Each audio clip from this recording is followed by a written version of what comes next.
What is up, guys? I am here once again to talk about my favorite Go format deck, and probably my favorite deck of all time, Reasoning Gate Turbo. Um, this is a part two to the first video I made, which is like the ultimate guide to Reasoning Gate Turbo. In this video, I'm going to be talking about the different matchups, how to approach them, and then most importantly, how to side for them. This is probably going to be kind of a long video. So like the format of this video is I'm going to go through all of the common matchups. I'm going to talk about like the important considerations when you're playing against the matchups, and then I'm literally going to show you exactly what I side in and out going first and second against the matchups. So if you are just interested in seeing what to side in and out, then I will have bookmarks where you can like skip to the different parts of the video. But I really like when it comes to side decking and side strats, I think it's like not really helpful. It's not that helpful to know what to side in and out unless you know why you're doing that, right? So a lot of times I think people will just see, a side deck and even know which cards to bring in and out. But if you don't know what to do or what the purpose of that is, then you can only get so far with knowing the cards, right? So I think it's pretty important to kind of discuss the matchups holistically first, and then understand why you're taking cards in and taking cards out and putting cards in. One more thing I'll say is that like it's pretty hard to make a generic side decking video. It's obviously very contingent on your main deck. It's contingent on your play style, and it's also contingent on like the meta or like the distribution of decks you expect to see wherever you're playing, whether you're playing online or in person. So there's just like so many variables that it's really hard to make a one size fits all side deck video.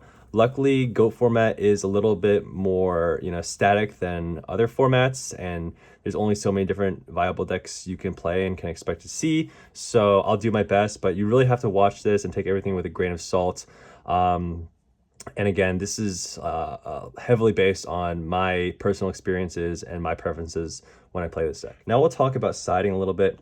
So let's just start off with like the most common potent side deck cards that people will bring in against you regardless of what deck they're playing. So some cards include like, maybe I'll do it in terms of like most common and least common that people have in their side deck. So there really aren't a ton of really good cards against this deck, to be honest.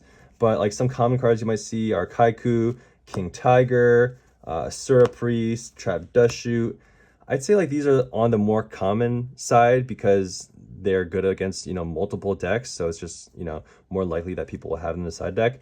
But then some other cards include Spell Canceller, Jowgen, Kuriboh, Swords, maybe other stall cards like Threatening Roar, and maybe like Solemn Judgment if they're playing that in the side. Maybe the only other card I'm missing is like Berserk Gorilla or other beaters to apply pressure very early. But well, that's kind of a big deal. Berserk Gorilla, I don't have one on me right now. But generally, these are the cards you'll see. And I'd say the most potent cards, that was in order of most common. And I'd say most potent, like absolutely backbreaking if they have it in their side deck, would be maybe Spell Canceller is, I think, the most crippling card, followed by Jowgen. Jowgen, especially if you can protect it, it's just so good. And also because this can break an established board after you've already popped off if they survive.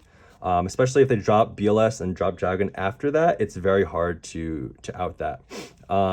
Next, I'll say like King Tiger and Kaiku are both very good against this deck because Kaiku, you can't banish cards for your Chaos monsters, and it can proactively remove cards from the graveyard, which can be detrimental if they start to banish the wrong cards because it gives you Dimension Fusion fodder. King Tiger, if they get this early before you can Scapegoat, this can be kind of a big deal. Stops both Scapegoat and Thousand Eyes. Asura Priest, I honestly think this card's kind of mid. Like I say Asura Priest and Trap Dust Shoot are actually both kind of mid. A lot of times Trap Dust Shoot will just straight up miss. Like the deck doesn't run that many monsters, and especially game 2 against Turbo, I slimmed down on the monsters, so there's a pretty good chance you just straight up whiff with Trap Dust Shoot. And I think with Dust Shoot, I think the way to use this against Reason Gate, which most people don't do this, is I think you should wait try to wait until you think they're going to pop off, like when they try to heavy or true nade you, and then you chain this, because when they do that, they definitely have a chaos or boss monster in their hands, so that would be a good time. The only thing is that you risk them hitting a Jinzo off of gate or reasoning, which would shut this off, so that would be an argument to rip this sooner rather than later. But I overall think this is not the best side deck card, obviously, because there's better ones, but if you have this, then I guess you could put it in. And then Kuriboh, I think this is super mid against this deck. You're literally just like prolonging the inevitable. Like, they have a full board and you survive for one extra turn and you have to out their whole board after that. So I think this is kind of mid. The only thing is that this is searchable off of Sangan, which is cool, and it's a dark, so there's that. And then Swords, I think this card is also just very mid. Depending on what deck you're playing, right? But like in most cases, I think this is just like also prolonging the inevitable. Again, depends on what deck you're playing. Okay, so with that, let's start talking about the probably the most common matchup I have when playing this deck, Chaos Turbo. Especially if you're playing in person, especially if it's an event where a lot of the players don't play that much GOAT format, or it's like not their main format, Chaos Turbo is going to be the most popular deck that you see, just because it's like pretty easy to pick up. It's got like a low barrier to entry. It's a pretty fast deck, which appeals to a lot of players who come from newer formats, and it's just all around like the lowest variance, most popular solid deck. So you got to prepare for it. If you're playing online, especially if it's a smaller tournament, that might may not be the case for you, but in any case, like, you should prepare for this matchup. So let me start talking about like the situations where I end up losing to Chaos Turbo, or generally how the matchup goes and things that you should keep in mind. So I'll go ahead and say that I think the Chaos Turbo matchup is a decently favorable matchup. I'm not really sure what the win rate would be necessarily, but I think it's better than 50-50 if I had to guess. I would say it's anywhere from like 55-45, maybe even to 60-40, depending on your build and depending on the opponent's like familiarity with Reasoning Gate Turbo. I will say that in my build, if you've watched any of my other videos or are familiar with my content, you'll know that I play a more mid-range style of Reasoning Gate, where I'm playing a higher monster count than most builds.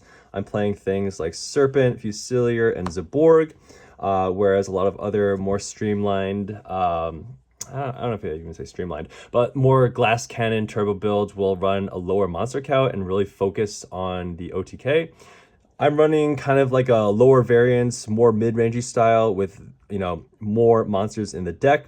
So I will say that I do think that this may have less of an advantage against Chaos Turbo, since it does slow down your gameplay a little bit, and that the more Glass Cannon version may be better against Chaos Turbo Game 1 than this build. But the reason I like this is because I think that Warriors is the hardest matchup for this deck Game 1, and this helps hedge your bets against Warriors without too seriously impacting you against Chaos Turbo. I think it just slightly decreases the odds or the probabilities of winning against Chaos Turbo in the long run. But anyway, usually when I play Chaos Turbo, the ways that I lose, there's only a few, maybe 3 scenarios, which I think really just boils down to 2 scenarios, to be honest. But it's usually one of like 3 main things. First of all, they get off Spy early on in the game and put a lot of pressure attacking you with spies. Say, for example, you don't open up Scapegoat or a way to put a buy on board, and they open up Spy. They attack you with 2400 direct, which, by the way, anytime you're playing against Reason Gate Turbo, particularly the Dimension Fusion, well, really any kind, whether it's a Stein one or Dimension Fusion one, but against the Dimension Fusion one, the prerogative when you're playing against Reasoning Gate Turbo is to get them to 2,000 life points or less as quickly as possible. This way they cannot pull off their combo. So on that note, when you're playing Turbo against Reason Gate, it's always correct to attack with both spies and be aggressive. Try to get in that early damage. I see some people who are more new, just attacking with one spy, but there's no reason to do that. Literally, the only card that punishes you is Mirror Force, and if they waste it, you still went 1 for 1, which is like pretty good. So say they get in 24, and then the following turn they summon something like a Kaiku, right? Kaiku. So that's another 24 plus 18 is 42, plus a 24 from the last turn is 66. So basically in 2 turns, they can get you under 2,000. So this is like the first way that I tend to lose against this deck. You get a slow start, they open up with spies and get some damage in quickly. And on that note, when I'm playing against Chaos Turbo, I like to be very proactive with my scapegoats. I see some people take the 1200 damage, but I just like to block 2 attacks right away. Next turn, I'll end up with 2 tokens on my field, which is my personal favorite optimum number. 2 or 3 is what I like to start my turn off with in terms of scapegoat tokens. So I'm very aggressive with blocking attacks, especially because Reasoning Gate Turbo, you're playing things like Premature Burial and Brain Control. So having the life points and maintaining that early life point count is just very, very crucial when you're playing against this deck.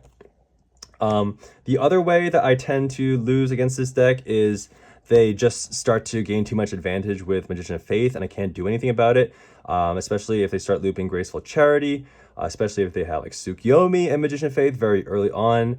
Those games are just, difficult, and there's like not too much you can do if you don't open up the outs. And like, I think no matter, which version of Reasoning Gate you're playing, like, that's exactly what Chaos Turbo wants to do, right? It wants to turbo through the deck. So that's like another way that I, start to lose against this deck. And then the other way is like, and this is how I think, what's it called? Chaos Turbo players should be aiming to do when playing against Reasoning Gate Turbo, is that they usually have a single turn where they'll like burst you down and get you under 2,000 life points in a single turn. And usually that involves Tribe, BLS, and possibly dropping a Chaos Sorcerer. So if they get, ahead pretty early on to the point where they could drop 2 Chaos Monsters in 1 turn, which isn't that difficult if you have Thunder Dragon or Open Thunder Dragon, then they should aim to get you under 2,000 as quickly as possible, even if it means not finishing you off. Because, they can clear your tokens with Tribe, drop BLS, drop Sork, and this is definitely over 6k damage. So even if they don't kill you this turn, they leave you at 1,000, like the odds of the Reasoning Gate player coming back from this are so low that I think every Turbo player should be looking to do this, reduce you under 2,000 as quickly as possible. So those are like the 3 main scenarios where I find myself losing to Chaos Turbo. And like I said, that's why you try to scapegoat as early as possible. That's why things like Zaborg are really helpful, because you can pop your opponent's Spy or your Magician of Faith or their flip effects very early on to prevent them from starting to snowball. And yeah, I think the other thing I'll say with playing against Chaos Turbo is you kind of want to force your opponent to drop their Chaos Monsters incrementally.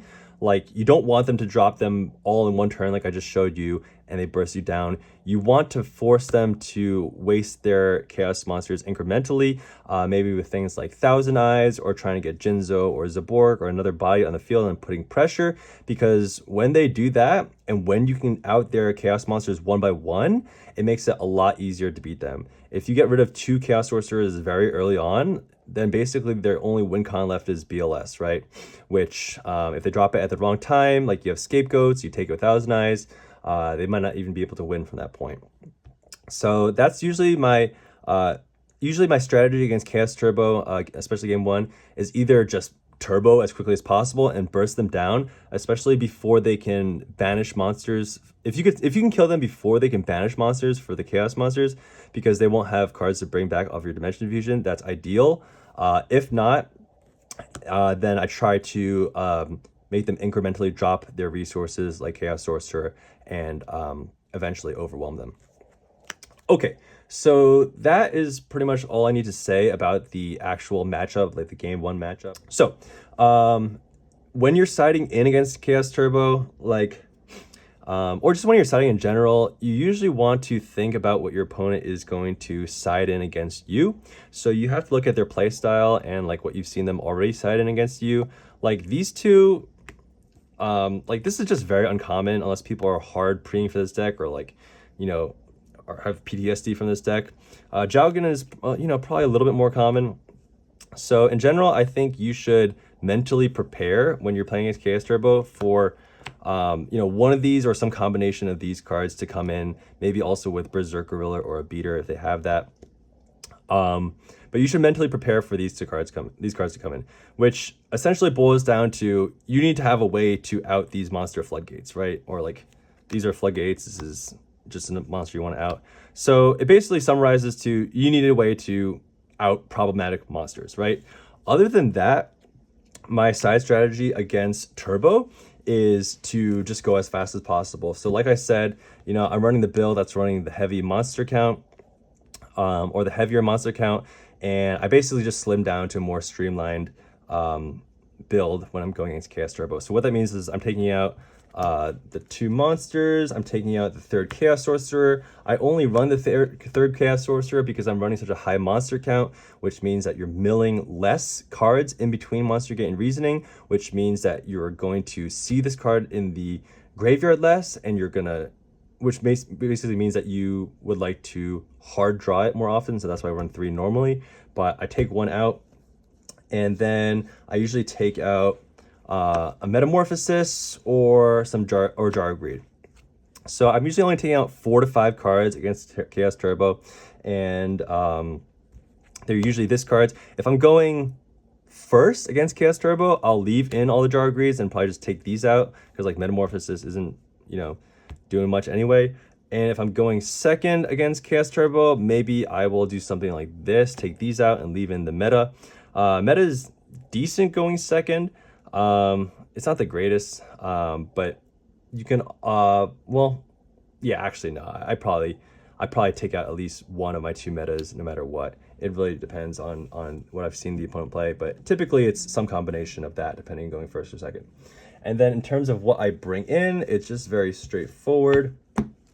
I'm just bringing in Ring, Torrential, Trunade, and let's see. Yep, that's pretty much it. I'm definitely bringing Trunade just to sweep their back row. I only run 1 in the main deck. I don't like 2 in my build because I clog a lot on it, especially with the build that I'm running. So I bring this in.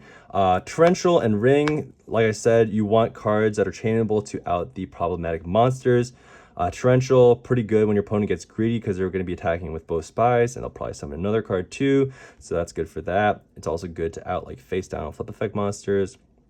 Ring of Destruction, just, you know, one of the best cards. Like I would even consider maining this. I have considered maining this. I just think it's even more important post side than it is game 1 because you're going to be bringing in those monster floodgates like I talked about. I actually leave in my main deck Brain Control. I think it's actually so good against Chaos Turbo, more than people give it credit for. Particularly because of the reasons I mentioned earlier, where they're attacking with both spies, so you can just out both spies with 1 Brain Control. It's even better if they're bringing in the monster floodgates like the Kaiku and the King Tiger, because maybe they get greedy and they summon King Tiger and Kaiku, or King Tiger and Jowgen, whatever it is, and then you could just take 1, run over the other one, and then monster get it away or tribute it.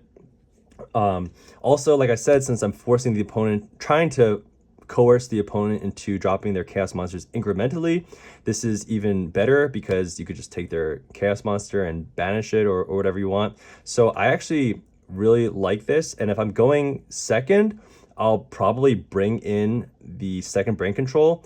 If I'm going first, I may or may not bring it in, and if I'm going first, I may or may not.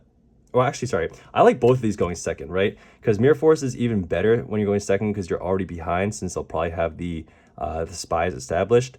But really, I kind of go back and forth with just these 2. Like these 3 are always coming in, and these 2 are maybe coming in. if I see Spell Canceller or something like that, like maybe I'll bring in the Compulse just to have another easy out to it. But typically these are the 5 cards I'm bringing in, and I'm usually always bringing in at least 4 and taking out 4. So that is how I side against Chaos Turbo. Okay, now let's talk about the Warrior matchup, which I think is the hard, particularly game 1. And the reason I think that is because their deck is just so built to stop you from pulling off what you're trying to pull off. And they have multiple layers of defense to keep you from pulling off what you're trying to pull off. So let me get some cards out here, first of all. Yeah. Okay, so let's just quickly talk about what you're trying to do. You're trying to get a dark and a light in the graveyard. You're trying to have a chaos monster in your hand, and you're trying to summon them back with Dimension Fusion. And Warriors just have multiple layers to prevent you from doing this. First of all, they are putting pressure very early on with things like Blade Knight, Don Zalug, ripping cards out of your hand, reducing you below 2,000 very quickly. They can do that in like literally two turns of attacking, right? Like Blade Knight for 2,000, summon Blade Knight. Well, I guess it's like 3 turns, right? That's 4,000. Okay, so 2,000 to the face. Oh yeah, I mean, just summon another Blade Knight, right? So they could just attack you for 2,000, next turn summon another Blade Knight, attack for 4,000. Already you can't do the combo, right? So that's one thing that they have going for them. The other thing is that they have Kaiku. So they're keeping, lights and darks out of your grave, and they're preventing you from even summoning the Chaos Monster in the first place. So not only are they stopping this part, they're probably stopping this part with Kaiku, and then even if you do have the setup and the monster in hand, like you might not even have enough life points to activate Dimension Fusion, and even if you do, they're running Triple Judgment, right? So they've just got multiple layers that are keeping you from pulling off your combo, and all the while in between, they also have things like Dust Tornado to hit your end phase scapegoats and whatnot. The only saving grace is that Warriors and every other deck, tend to run some cards that are dead against Reason Gate Turbo, like Nobleman of Crossout, and to some degree, like Heavy Storm and stuff like that. So that's, the only saving grace. But I feel like the main deck of Warriors is just like exactly what you don't want to go up against when you're playing this deck. And this is exactly why I like the more mid-range style where I'm running monsters like Serpent. Serpent's like so good to just like every turn you're just blocking 2,000 damage potentially, which is very big. But these are generally the cards that, I hate the most when I'm playing against Warriors. Especially if you're playing a Glass Cannon build, Don Zalug just puts in so much work if they just roto it early and you don't have Scapegoat and they're just ripping cards out of your hand. So with this in mind, my side strat against Warriors is very specific. Basically, against Warriors, I'm saying, look, my chances of pulling off the combo are very low. Not only do I need, okay, this is the main deck, by the way. So like post side, they're going to be bringing things in like King Tiger and maybe Jowgen if they're playing that. I'm not sure if they will be playing that, but basically you can't even use Scapegoat anymore. You can't use Thousand Eyes anymore. So like it's going to be hard to even get lights and darks in the grave via Monster Gate if you can't activate Scapegoat. And then like if they have Kaiku and King Tiger on the field, like it's just so hard to pull off your combo. It's like almost impossible. So So my side strat against Warriors is a little bit surprising to maybe people who don't play this deck, but against Warriors, basically what I'm doing is I'm taking out the entire combo. I'm taking out, the triple Chaos Sorcerers. I'm taking out the triple Dimension Fusion. I'm taking out Monster Reincarnation. I'm probably even also taking out potentially a Crane, potentially a Fusilier, potentially Metamorphosis, and some combination of these Jar of Greeds, right? Depending if I'm going, if I'm going first, maybe I'll leave in 1 or 2. If I'm going second, I'll probably take them out just because, like, you're already, like, Warriors is already going to have pressure on board if they're going first, and they're going to have their Solemn Judgments and their back row set up. So having to take an extra turn, like, this is this is effectively not doing anything first turn. So going second, I usually take out 2 to 3 of them. Going in first, maybe I'll leave it in. But I'm taking out like 1, 2, 3, 4, 5, 6, 7, 8, 9, 10, 11. Around, I think I take out 11 or 12 cards. It really depends. Sometimes I like the meta. But basically, I'm taking out this entire package, which is about 11 or 12 cards, and I'm siding in very heavily against warriors. I'm bringing in Kinetic Soldier, Vampire Lord, double Sakuretsu, Torrential, Ring, Mirror Force, double Brain Control, and Trunade. Even though I'm not playing the, I'm not going for the OTK as much, I still really like Trunade because it opens up first of all, like, a good warrior player probably is not going to Solemn Judgment this Trunade. Like it's a very, very difficult decision for the warrior player, especially when they have like multiple back row. But usually I think the right move is to not Solemn Judgment the Trunade. But basically, this is in here to punish bad warrior players. If they Solemn Judgment a Trunade and they pay 4,000 life points like that, they've basically won the game for me. So this is just really nice to clear the back row and make sure you do a favorable trade and set yourself up for success. Brain Control, absolutely goated against warriors. And then let's talk about this a little bit. So I'm basically just changing my entire game plan against warriors to, I'm not going to pull off the combo. I am just going to kind of beat you at your own game. I'm going to summon bigger and better monsters than you. I'm going to trade more favorably with you than you are going to trade with me, and basically just beat you down that way. So Kinetic Soldier, really good. First of all, you can normal summon this. You can normal set this. They're probably taking out their noblemen, so you normal set it. It's probably going to live. 1800 defense is so fat. It even stalls out Kaiku and King Tiger, which are not warriors. So you could just put in defense and just literally just chill on this. Or if they attack into this with a warrior, they're going to be taking a lot of damage. They're going to be taking like 2,000 damage. Or you can go very aggro with this and, attack over like a Blade Knight or something and hit him for like 1750 to the face, right? So that's why Kinetic Soldier is in here. It's also not that bad to hit off Reasoning because it's level 3. They're not going to call it. Vampire Lord, absolutely goated against warriors. The Vampire Lord synergizes very well with the brain controls. I basically, game 2, I like to have, I think, 4 1-tribute monsters in the form of double Vampire Lord, Jinzo, Zaborg. And Vampire Lord, think about it. Like, half their deck, half of their cards don't work against this deck. Sakuretsu doesn't work. Torrential doesn't work. Ring doesn't work. Mirror Force doesn't work. Exiled Force doesn't work. What else am I missing? I think that's it, right? That should be it. The only clean outs they have to this are DD Warrior Lady is the only clean out.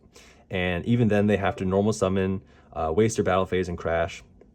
Or they crash, I'm sorry for that noise. Or they crash, what's it called? A 2000 attack point Blade Knight into this. That's like a decently clean out, right? Or they drop BLS. Sorry, BLS is obviously the cleanest out to this. And then Blade Knight and DD Warrior Lady are the most common outs. But that's why you have Sakuretsus, because you're going to wait till they attack you, and then you're just going to Sakuretsu them. If they're setting cards, usually it's DD Warrior Lady, so you got to be very careful attacking into it. You usually want to bait out the DD Warrior Lady and attack into it with something else. But basically, this, like, as soon as you get this on board, and like, they're not going to call 5 off of Reasoning. So you're just going to be hitting these Vampire Lords for free. And then as soon as it's on the board, you just play Protect the Castle with Sakuretsu and Ring. And then, like, I've had games where my opponent had to Sakuretsu and Torrential this, like 2 turns in a row, because they were going to lose. And then it just comes back for free, right? Usually I will call... it depends what to call with this. I usually don't call monster when I do damage with this because it helps them set up for BLS and call and pre-met. I'll usually call a spell because they've usually sided out the unimportant spells in their deck post a game 1. So you're actually hitting like probably decent spells at the point, like, Heavy and Rhoda and stuff like that. And the other important thing to note is, even if they Solemn Judgment this Vampire Lord, it's still coming back. Like, like if you Solemn Judgment this, it still comes back in your next standby phase, which is absolutely insane. So going on to Brain Control, so goated because you're usually going, you know, 1 for 2 with this. They have 2 monsters on board. You take, you know, brain control and crash their Kaikus into each other or their Blade Knights or whatever.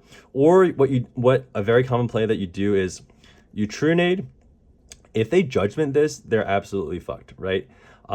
Because they've already paid 4,000 life points. If they judgment this, and then after that, you brain control their Blade Knight, attack them for 2,000 or 1,600. Now they're at 2,400 life points or 2,000 life points. Main phase 2, you drop Vampire Lord and tribute their dude.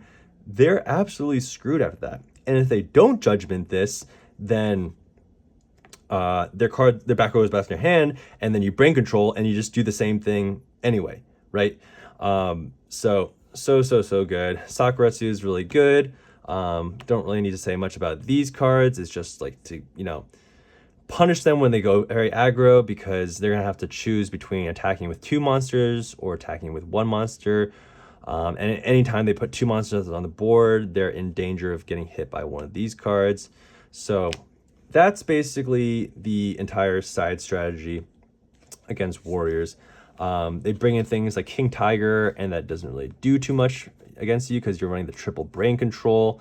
And then if they bring in Jowgen, that's, you know, it's not great, but again, you're running the, you know, normal summon, you're running the brain controls, and you can just tribute over the Jowgen. So that is how I play against Warriors, and I've been using this side strat for quite a bit, and it's been working very, very well for me. Before I started doing this, I was having a very difficult time beating Warriors. I forgot who I got this Vampire Lord idea from. I think it was Pui, if you guys are familiar with her or them. And I think they got it from someone else, maybe one of their teammates. I saw them running 1, and I'm like, why not just bump it up to 2? It's just so good. It's also dark, which is relevant for BLS. Okie dokes. Next up, I'll talk about Go Control or Control, which honestly, I feel like it's such an easy matchup. There's not even that much to talk about, so this is probably going to be quick. Generally, I find Control is, you know, slow. It's a very reactive deck. It gives you time to build up your combo pieces. It doesn't really have too many ways to put too much damage on board quickly. So in general, I think it's just a very favorable matchup. The only thing is that, like, you're not going to want to play very incrementally because it gives your opponent a chance to steal your monsters with Thousand Eyes, and you're probably going to want a way to deal with Thousand Eyes, obviously. So, like, there really isn't that much to talk about, but, like, I guess these are the cards you know, keep in mind for Control. Just keep in mind that when you're trying to OTK, you always have to assume that they're going to have a scapegoat to stop you or have a way to deal with this. Like I said, you don't want to give them a chance to steal your monsters with Thousand Eyes. And I guess you can keep in mind creature swap if they try to swap for and take maybe like your Jinzo or something like that. But other than that, I think it's just a very favorable matchup. And I've, like, every time I go up against Go Control, like, I'm chilling. Like, I'm not even worried a little bit. So with that in mind, I'll show you the cards I usually bring in. So I'm definitely bringing in Ring and Torrential. These are non-negotiable. Easy out to Thousand Eyes. You're not even losing life points. Torrential, clear the Go tokens, clear the Thousand Eyes. I'm playing this one Compulse in my side deck. I sometimes take it in and out, but if I'm playing this in my side deck, this is just such an easy out to Thousand Eyes. Mirror Force, it really depends on if I feel like they're siding in very aggressively. Like if they're siding in beaters or the Kaikus, or they don't think they would side in King Tiger, right? Because it hurts them too. But if I feel like they're siding and playing very aggressively, then maybe I'll bring in Mirror Force. And the last card, maybe I'll bring in Trunade. This is good because you can force your opponent's scapegoat early on and then clear it with something like Torrential or Lightning Vortex. Or if they steal, for example, like your Jinzo or your Demock, you can, you know, Trunade with Thousand Eyes, you can Trunade and the Demock will be banished, which is what you want, so you can Diffuse it back. Or the Jinzo or the card they stole will go back to your hand, so maybe I'll bring in the Trunade. And then maybe I'll bring in Brain Control if I just want like another out to Monster Floodgates or to be able to take their Thousand Eyes. But generally I side, you know, pretty light. Like I'm usually only bringing in maybe like 4 cards like this against Go Control. And usually what I'm taking out So I'm usually taking out the Serpent because, like, again, they're not doing that much damage, and against that slow deck where like your prerogative should be just, you know, to kill them as soon as you have the combo. Like, you don't really need to draw out the game against them. In fact, you know, Go Control tends to do better when the game gets drawn out. So I usually take this out. I might even take out one Chaos Sorcerer if I'm taking this card out. Because, you know, I don't need the third one. I don't want to brick. I just want to beat them as fast as possible. Maybe I'll take out Fusilier. This is also decent because you can make King Dragoon, which that deck has a pretty difficult time dealing with. And then I'll probably just take out some combination of Jar Greeds and Metamorphosis. Again, depending if I'm going first or second. And meta, not that great against that deck because they're not, you know, making too many monsters that you benefit from stealing. It's good for taking face downs, but you know, I think it's just not that strong against control. So I'll usually, you know, take that out, or maybe like that or something like that. But yeah, that's pretty much all I have to say about control. It's typically always a very easy breezy matchup. So yeah. All right. And then the last deck I will talk about is Burn, or Panda Burn specifically. So Panda Burn is also a favorable matchup. Maybe that's unintuitive because what I was saying before about, you know, getting, you know, below 2,000 life points, but generally it's a pretty favorable matchup for a couple of reasons.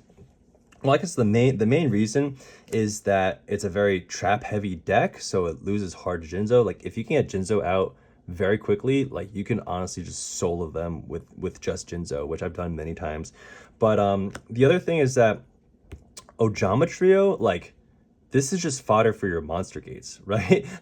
Like, this helps you out. This often helps you out more than it hurts you. Usually what the player will be trying to do is Ojama lock you, so they will either wait till you have 2 monsters on board, or if you activate Scapegoat, they'll clear 2 of them and activate Trio to board lock you. But that's just not as effective against you as much as it is against other decks because of the monster gates, right? So this is already less potent against you. And then the other cards I say to watch out for are obviously Panda and Just Desserts. Just Desserts can do work, especially if you swarm the board and have a lot of Scapegoat tokens, then they just burn you for a couple thousand life points. And then Panda is also just really good because this hard punishes Scapegoat tokens, right? So I guess the main theme here is that their deck punishes Scapegoat pretty hard. But in general, like, I'm just not afraid of this deck.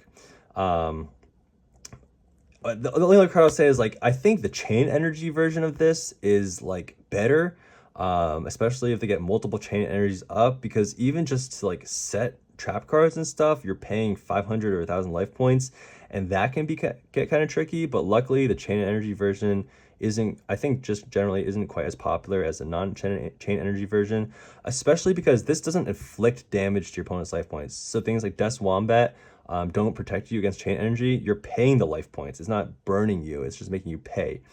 But in general, like, these are the cards I say, you know, you need to keep in mind against Burn. Maybe, you know, Ring of Destruction, but you always have to keep that in mind, right? I'd say the most annoying card in this deck is the Panda. This is by far the most annoying card because this gets fucking big. Like, this gets like 2,800 attack points, and you can't really set into this, so that's problematic, right? But generally, what I'm doing is I'm taking out a couple Scapegoats. Like, I often take out multiple Scapegoats for the reasons I just mentioned before. Like, Panda just hard punishes this card, and they're already giving you free tokens with the Jama tokens, so, like, you can afford to take these out. I'll probably take out one of the 2 metas because they don't really summon that many cards that are favorable to take. Like, if you take the Panda, even though it was 2,800 when they had it, it's only 800 when you get it, right? So, like, meta isn't even that good. I usually like to leave in 1 meta in the deck, though, because meta is like an extender to get Demok off the field. So I like to keep 1 in, but I usually take it out. And then, again, similar strategy to how I'm playing against Chaos Turbo, or even the Go Control, is I try to streamline the deck a little bit. So I'm taking out Serpent and, like, probably Fusilier and probably Chaos Sorcerer. Their deck, they want you to gain advantage so that they can burn you for more damage with Just Desserts and Secret Barrel, right? So sometimes, you know, the Serpent recurring card is just like doing you more harm than it is good, especially if they could stall you out with like their Gravity Bind. I should have shown those cards to you, but like Gravity Bind and Level Limit, if they could stall you out there, then like it's gonna hurt you to have this advantage. This guy, it depends. Sometimes I leave it in, sometimes I take it out. And then the third Chaos Sorcerer, since I'm trying to streamline the deck a little bit, I don't want to brick on this, especially because the more cards you're bricking on your hand, the more damage they'll burn you with a Secret Barrel. And then again, going first or second, I'll take out some number of Jar of Greeds, depending if I'm going first or second.